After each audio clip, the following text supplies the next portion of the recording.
Day 10 of the Change Yourself, Change the World 21-Day Challenge.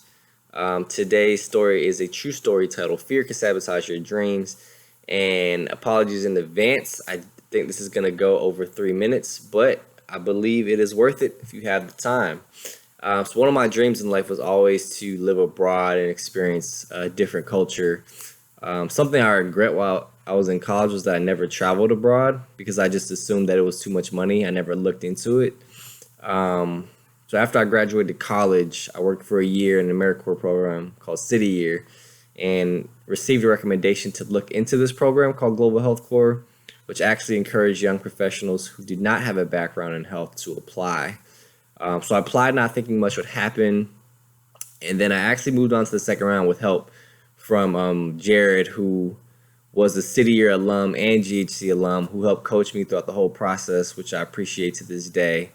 And I actually got an interview for a position in Burundi, but later found out that there would be no positions due to civil unrest in the country. So I didn't have a plan after my AmeriCorps year, so I reapplied for the same job that I worked with the previous summer as a counselor at a university. But then I received an email from GHC about interviewing for a different position, which was in Malawi. So I had to wake up around 4 a.m. for the interview. I went back to bed and then I woke up and saw that I was actually offered the position, which was crazy. That was such a shock. I was told that orientation began in 10 days at Yale University. It would be 2 weeks of training that I would fly off to Malawi for a year. I was in shock that I had just gotten that opportunity, and then it hit me that I had 1,000 things to do in 10 days. I had to get about 8 vaccines. I had to say goodbye to all my friends and family. I had to research a foreign country that I knew nothing about, and I literally had to pack my whole life in 10 days. I did that in 5 bags, which was the worst idea ever. Do not pack a lot of bags ever while traveling.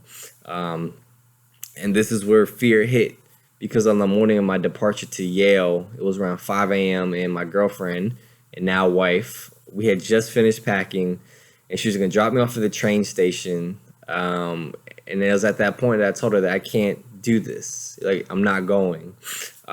This was my dream literally happening for me, and my fear of the unknown, leaving everything and everybody that I've ever known, had taken over.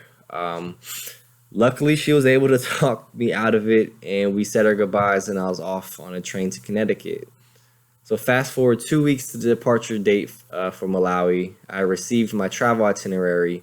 I was the first one out of my cohort to leave, which actually had to be at midnight, and had to travel alone and not with everybody that was flying back to Malawi because I was a late add-on to the program.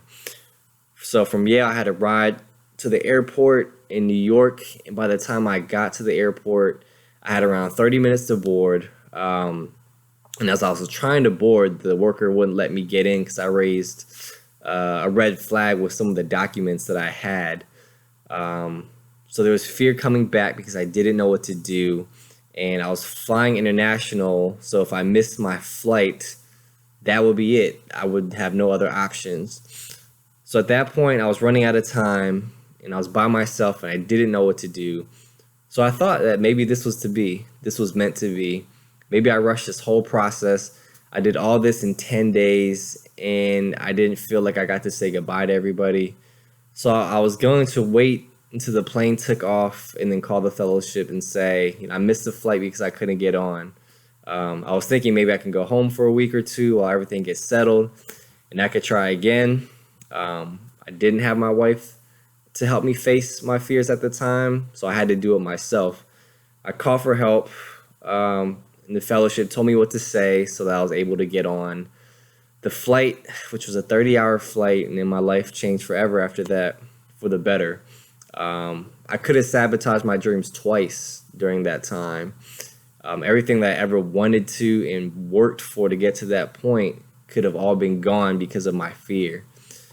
Who knows if I would have ever gotten that opportunity to be able to get a new plane ticket.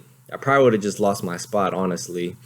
But to say the least, that journey changed my life forever. And the action step that I want you guys to walk away with is, what is the fear in your life that is stopping you from reaching your dreams? You know, what have you been saying no to? What decision is upcoming that you feel extremely hesitant on? Don't let your fear sabotage your dream, because you may not get that chance again. Sorry for the longer video. Hope it was worth it. See you tomorrow for day 11.